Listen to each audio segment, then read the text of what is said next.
Bismillahirrahmanirrahim. Wa kulla insanin alzamnahu ta'irahu fi unuki. Wa kulla insanin, dan setiap manusia. Manusia dalam Quran itu kadang memakai bahasa insan, kadang memakai bahasa nas. Kul a'udzu birabbin nas. Artinya manusia. Kadang memakai bani Adam, kadang memakai bashar. Tergantung dari apa kemanfaatannya itu. Kadang memakai bashar, kayak ayat kul innama ana basyarun. Kalau manusia disebut basar, itu manusia semuanya sama, nggak ada bedanya. Mau nabi bukan nabi, mau ulama bukan ulama, sama. Itu basar. Basar itu ya makan, ya minum, ya ngantuk, ya tidur, ya capek, ya akhirnya meninggal. Itu basar. Nabi ya makan, yang bukan nabi ya makan. Itu pakai nama basar. Kadang memakai nas. Nas itu kalau nyebut manusia sebagai makhluk sosial begini loh, yang hidup bertetangga kanan kiri, maka makai nas. Ya ayuhan nas inna khalaqnakum, kami ciptakan dari tadi laki-laki, perempuan, suku-suku, bangsa-bangsa, makai nas. Kadang memakai insan. Insan itu kalau pribadi-pribadi satu-satu, urusannya manusia masing-masing, itu memakai insan. Wa kulla insanin, dan setiap manusia alzamnahu, kami gantungkan, ta'irahu, pencatat amalnya, fi unuki, di lehernya.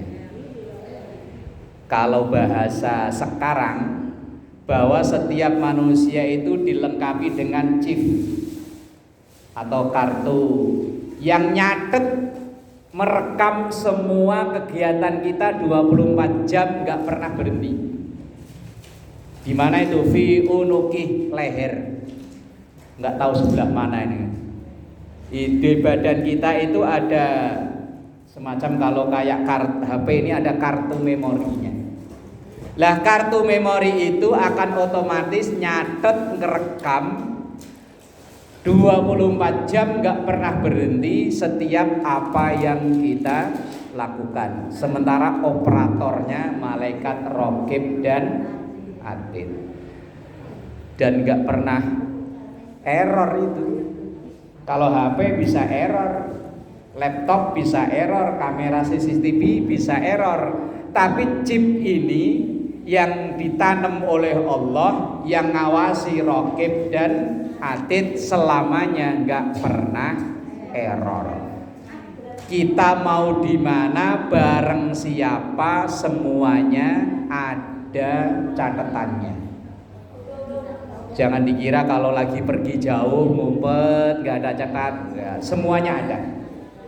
Nah itu wa kulla insanin alzamnahu ta'irahu fi unuki, bahwa setiap kita ini dimasukkan pencatat amal-amal kita semuanya di leher kita, entah di mana, sebelah mana ya kita nggak tahu. Kayak HP ini kan ada memory cardnya. Nah kita, tubuh kita ini juga ada, kayak pesawat black box ya, kotak hitam. Nanti kalau ada apa-apa itu dibuka, yang merekam semua pesawat dari terbang sampai turun, sampai landing, sampai parkir di itu, semua ada rekamannya. Lah kita juga sama, ada yang rekam. Lah yang mengendalikan itu Raqib dan Atid. Kalau dalam ayat yang lain, ma yalfidhu min qaulin illa ladaihi raqibun atid, bahwa semua yang kita ucapkan, semua yang kita kerjakan, semuanya rapih tercatat di catatan Raqib dan Atid melalui chip tadi itu. Kalau di situ bahasanya Ta'irah. Ta'irah itu yang nyatet, merekam amal-amal kita. Berarti kita ini lagi direkam. Ada yang ngaji ngantuk, rekamannya ada.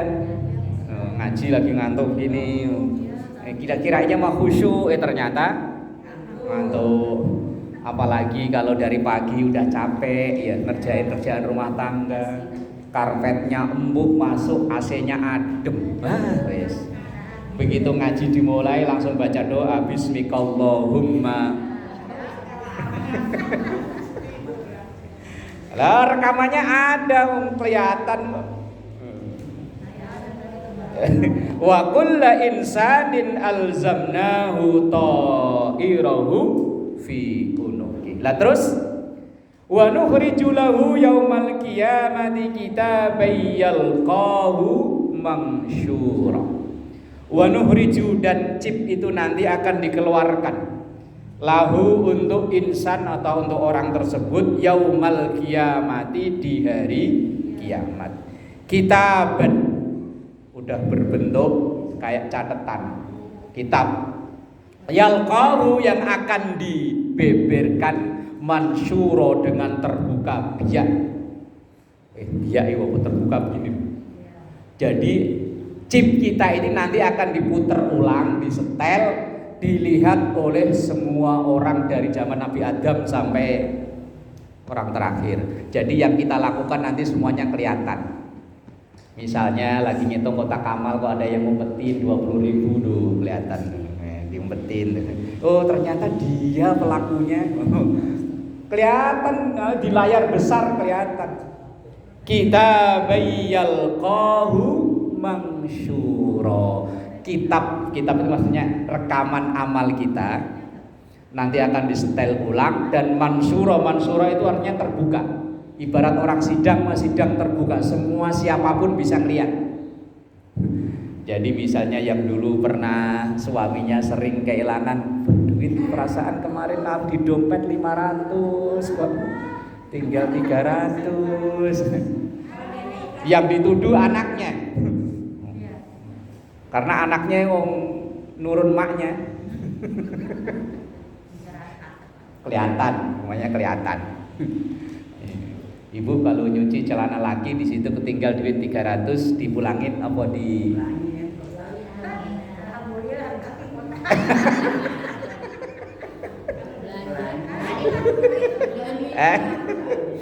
itu nanti ada catatannya dulu, kita yalqahu mansyura. Begitu misalnya lakinya ya ibarat kayak orang nonton layar tancap gitu. Dah yang ngambil dia ternyata ya. Lah sama, lah begitu video suaminya diputer, istrinya ya kemarin bilangnya lembur, ternyata. Aduh ya Allah. Wa kullu insanin alzamnahu ta'irahu fi unuki. Catatan itu, rekaman itu enggak pernah rusak, enggak pernah error, akan terus mantau kita 24 jam. Dan catatan itu baru ditutup ketika roh kita lepas dari badan. Catatan itu ditutup, nanti dibuka setelah hari kiamat, yaumul mahsyar, ya dari persidangan. Ya kayak orang sidang itu kalau ada bukti video kan videonya di setel ya. Jaksanya ngeliat, hakimnya ngeliat, terus semuanya ngeliat. Iqra kitabak, Iqra bacalah kitabak, kitab catatan amalmu. Kalau bahasa lainnya ya tonton tuh video rekamanmu, tonton tuh. Tonton tuh, lihat tuh kelakuanmu tuh. Pura-pura kelihatannya sholihah ternyata kafa binafsikal yauma alaika hasiba. Kafa, maka cukuplah binafsika, kamu menonton videomu itu sendiri. Ibarat kan udah di video. Al yauma, hari ini, alaika hasiba, yang akan menghisapmu. Terus pokoknya catatan amal atau to'iroh itu tadi yang akan dibuka kemudian disetel, dan itu yang akan hisap kita secara otomatis. Kemudian biasanya kalau film kan ada terakhirnya. Terakhir nih endingnya, apakah banyak baiknya atau banyak buruknya. wa may ya'mal misqala bukan. Yang satunya lagi yang Al-Qari'ah itu loh. Fa amma man saqulat mawazinuhu fa huwa fi 'ishatir. Begitu udah disetel, ditimbang-timbang, ternyata saldonya lebih banyak. Tapi kok wa amma man khaffat mawazinuh, ternyata malah tekor. Begitu totalan, tekor minus. Ya fa ummuhu hawiyah wa ma adraka ma hiyah narun. Ini kita kan tahu diri kita sendiri ya. Ini kita kan yang tahu kita, orang lain mah bisa kita bohongi. Kira-kira ini kalau di total sekarang ini kita tekor apa ada saldo? Kita ini loh, kita, badan kita nih. Kira-kira kalau kita di total hari ini masih ada saldo apa tekor? Masih ya. Ya kalau seandainya totalannya hari ini kira-kira amalan kita itu masih ada saldo atau malah tekor. Fa amma man saqulat mawazinuh fa huwa fi 'ishatir. Ini yang ada saldo. Yang wa amma man khaffat mawazinuhu ummuhu hawiyah wa ma adraka ma hiyah narun. Nah ini yang tekor. Ibarat panitia maulid itu kalau ada saldo kan bisa lumayan buat beli seragam yo.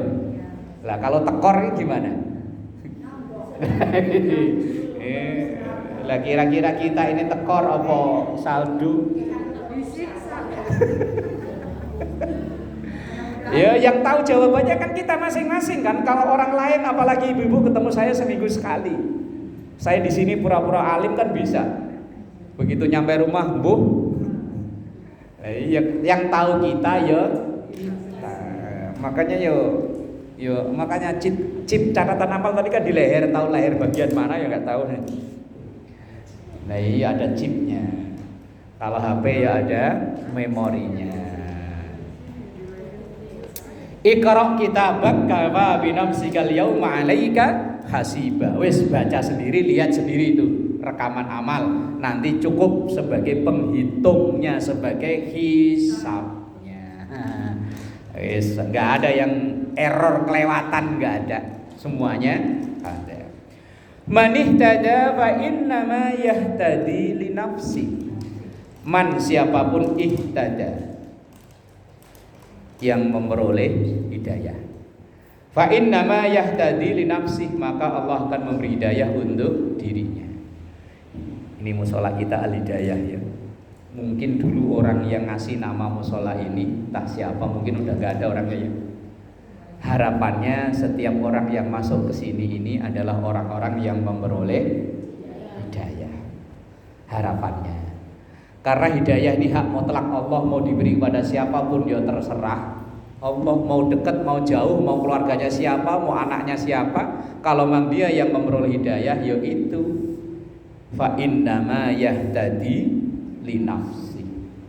Biar rumahnya dekat, pet nempel, kalau nggak dikasih hidayah biar diadzani sehari 5 kali nggak kedengeran.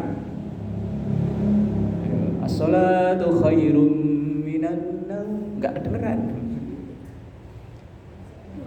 Ayo jam 1 nih. Udah pada mulai datang jam 1 ya. Kalau di kampung saya di Bojong sono pada nyanyi mak-maknya. Ibu-ibu sekalian hari ini. Nah, itu kadang yang rumahnya nempel-pel nggak pernah datang. Yang datang kadang malah yang agak jauh-jauhan. Apa speakernya corongnya ke sono, ke sini nggak kedengeran. Ini rumahnya agak jauhan ya. Ibu bawa motor agak jauh rumahnya ya. Nah iya kan, kalau bawa motor berarti kan agak jauhan kan. Itu hak terserah Allah, mau diberi pada siapa terserah Allah, mau keluarganya siapa, mau anaknya siapa ya terserah Allah. Biar anaknya Nabi, contohnya ya anaknya Nabi Nuh, biar istrinya Fir'aun, Lakinya kan kurang ajarnya kebangetan. Tapi kalau meroleh hidayah ya dapat. Wa innama yahtadi li nafsi wa man dhalla fa innama yadillu 'alaiha. Tapi kalau yang memang dikehendaki oleh Allah kok tersesat, ya wis ya tadi, biar keluarganya Nabi ya begitu, biar istrinya Nabi ya. Oh, istrinya Nabi ada yang begitu, apalagi cuma istrinya RT ya. Istrinya Nabi, istri Nabi Lot ya. Apalagi cuma istrinya RT. Wis. Istrinya Ustadz ya sama, anaknya Ustadz gak bisa. Yes, pokoknya masing-masing. Makanya di ayat di awal tadi nyebutnya insan. Berarti kira secara perorangan, nanti akan tanggung jawab masing-masing. Nyebutnya pakai kata insan. Kalau nas bareng-bareng kita. Nah, beda-beda. Makanya setiap dalam ayat Quran itu setiap lafadz walaupun diterjemahkan Indonesia sama, tapi kalau Arabnya beda, itu mengandung makna yang berbeda. Kayak insan, basyar, nas, tadi kan Bani Adam.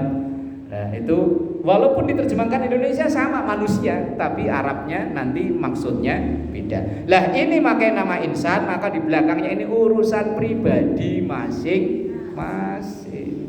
Kadang ada yang istrinya ibadahnya tekun, lakinya naudzubillah. Ada yang sebaliknya, lakinya ya Allah baik banget, bininya galaknya kayak bukan hanya galak, galaknya galaknya wes. Aduh, kayak kalau orang Jawa dulu bilang kayak pitik angkrem. Tahu pitik angkrem lho? Apa ya? Ayam kalau lagi ngeremin dognya itu, telur kan galak begini dulu. Wah, langsung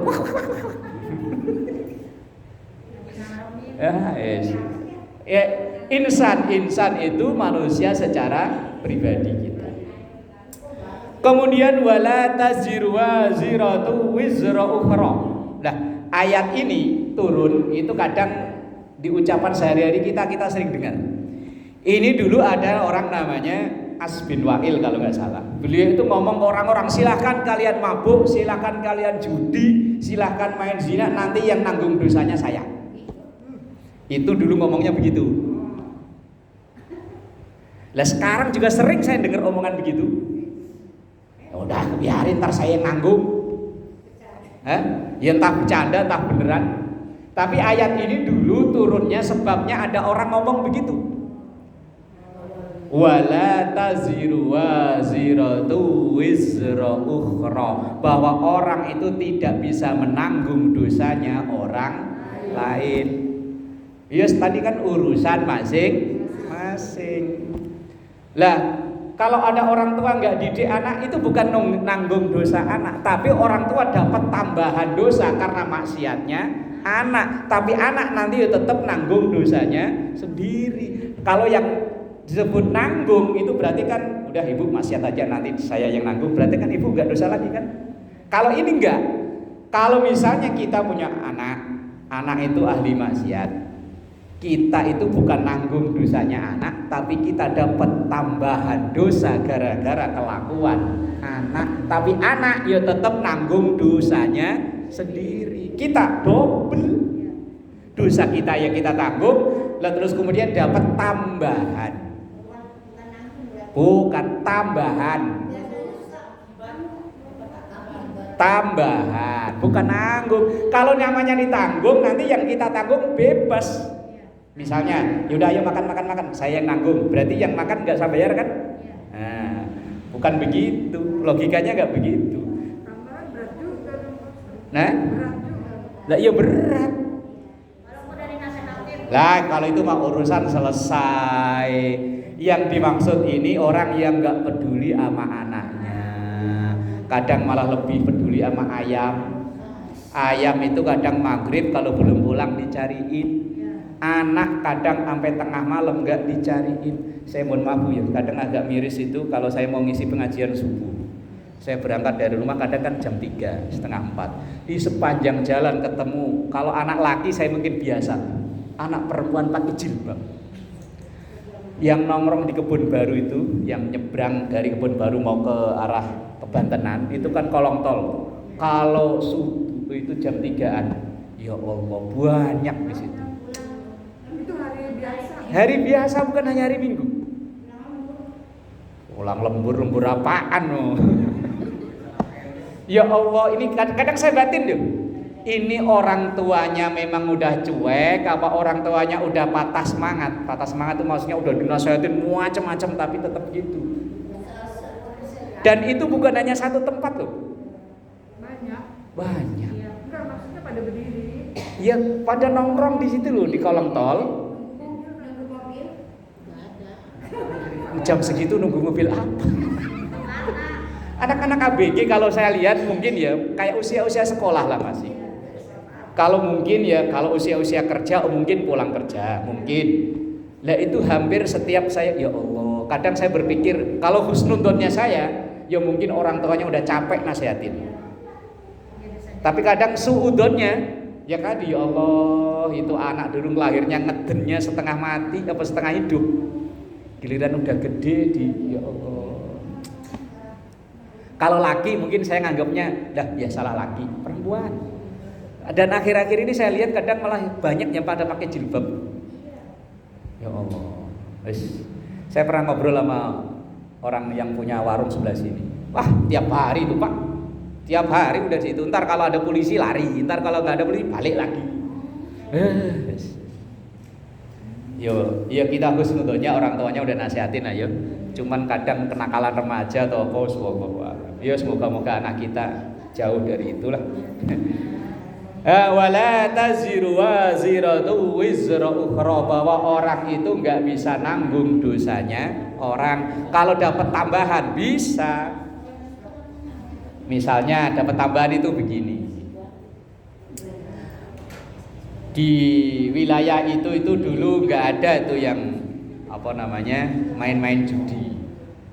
Lah kemudian semenjak ada orang itu datang bawa virus, bawa penyakit, anak-anak yang nggak kenal jadinya kenal main game judi.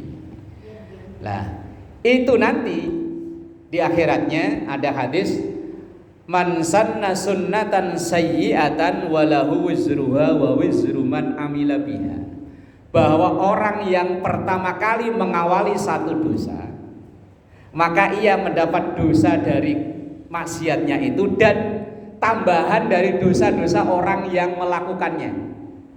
Misalnya pertama di sini nggak ada judi, saya tinggal di sini, anak-anak saya ajarin judi, maka saya dapat dosa dari judi itu dan dapat tambahan dari anak-anak yang ketularan pada main yang diajarin.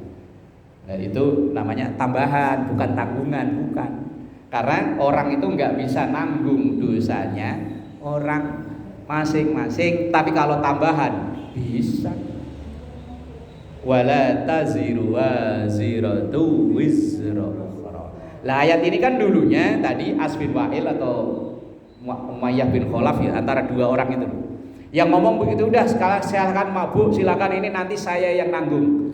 Nah kemudian turun ayat orang itu nggak bisa nanggung dosanya orang. Orang-orang awalnya ya pada mau, ayo udah ayo maksiat, dia yang nanggung. Ternyata nggak bisa, bahwa dosa itu ditanggung sendiri-sendiri. Sementara orang yang mempelopori, orang yang ngajak-ngajak, ini dapat tambahan dari orang-orang yang melakukan dosa. Begitupun sebaliknya, masalah pahala juga begitu. Orang yang pertama kali bangun musola ini, mungkin orangnya udah nggak ada baju, udah nggak ada.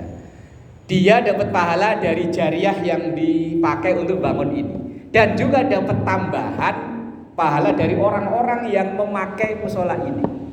Ibu tiap Rebo ngaji di sini, insya Allah ada nilai pahalanya. Lah orang yang pertama kali ini bangun akan terus dapat kiriman terus. Lah harapan, makanya dulu itu saya pernah dinasehati, kalau punya anak paling enggak, kalau misalnya pinter ngaji ya diajarin sendiri, tapi kalau enggak pinter ngaji paling tidak dia kenal Fatihah, bacaan-bacaan sholat itu dari kita orang tuanya. Biar setiap anak itu sholat kita dapat tambahan transferan. Sampai nanti mungkin anak itu ngajarin ke anaknya lagi, ibarat orang bisnis mah multi level ya. ada downline bawahnya. Nah, itu maksudnya. Wa ma kunna mu'adzibina hatta nab'asa rasula. Wa ma dan tidak kunna kami mu'adzibina mengazab hatta nab'asa rasula sehingga kami mengutus para rasul. Maksudnya begini. Orang yang hidup di masa sebelum adanya dakwah, maka amal catatannya kosong. Ini namanya kaum fatrah. Allah nggak akan memberikan azab kepada siapapun sebelum datangnya masa kenabian. Lah, kalau di Indonesia nggak ada nabi, ya sebelum datangnya Islam, misalnya kayak dulu zaman-zaman Majapahit, zaman-zaman Mataram apa ya. Kalau di zaman-zaman Sriwijaya, itu kan Islam belum datang ke sini. Lah, terus mereka gimana? Nol. Nggak ada catatannya, sama kayak orang yang kalau ditanyain nggak nyambung mulu yang di jalan. Mas dari mana? Oh, anak saya 7. Kadang ketawa sendiri, kadang senyum-senyum sendiri. Mereka apa? Nol. Nggak ada catatan amal sekali. Itu namanya disebut kaum fatrah. Fatrah itu artinya kosong. Nggak ada catatan amal. Lah, kalau kita pengen tadi itu chipnya nggak berlaku, gampang. Catatan amal pengen nggak berlaku, gampang. Tuh.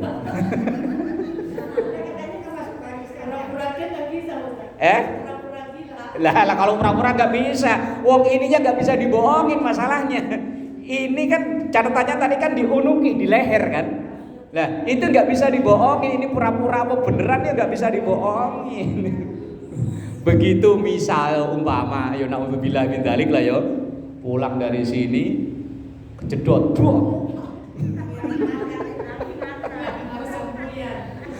rumahnya sono tapi pulangnya sono.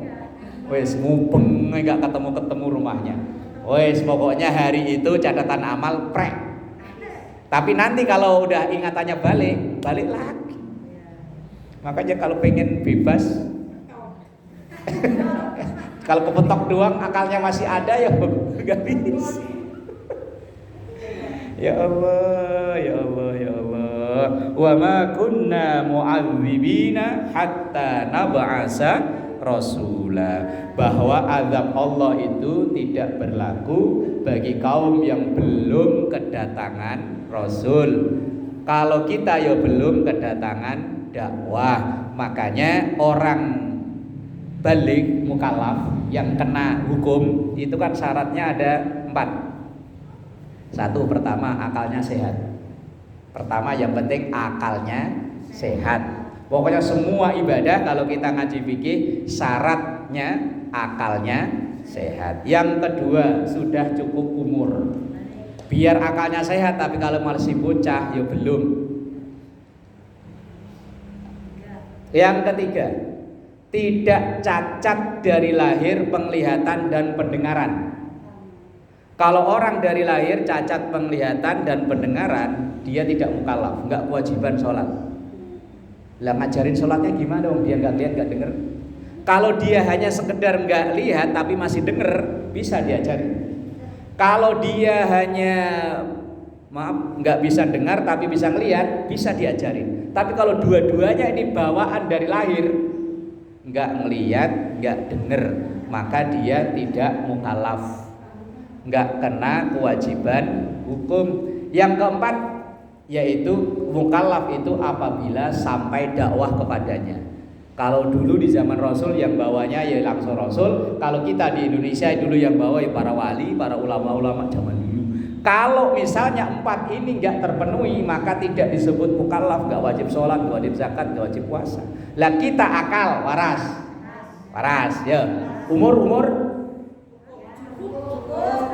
cukup. Takutnya ada yang masih balita. Nah, kalau tadi itu belum tuh. Yang ketiga, cacat dari lahir enggak kan? Oh, masih normal semua kan? Enggak. Yang keempat, dakwah udah nyampe? Nah, berarti kita ini asli mukallaf, wajib sholat, wajib zakat dan lain-lainnya. Tapi kalau 4 itu salah satu ada yang kurang, nggak wajib. Ini dari lahir pendengarannya. Lah iya kan sekarang nggak urusan. Yang dibahas itu yang dari lahir.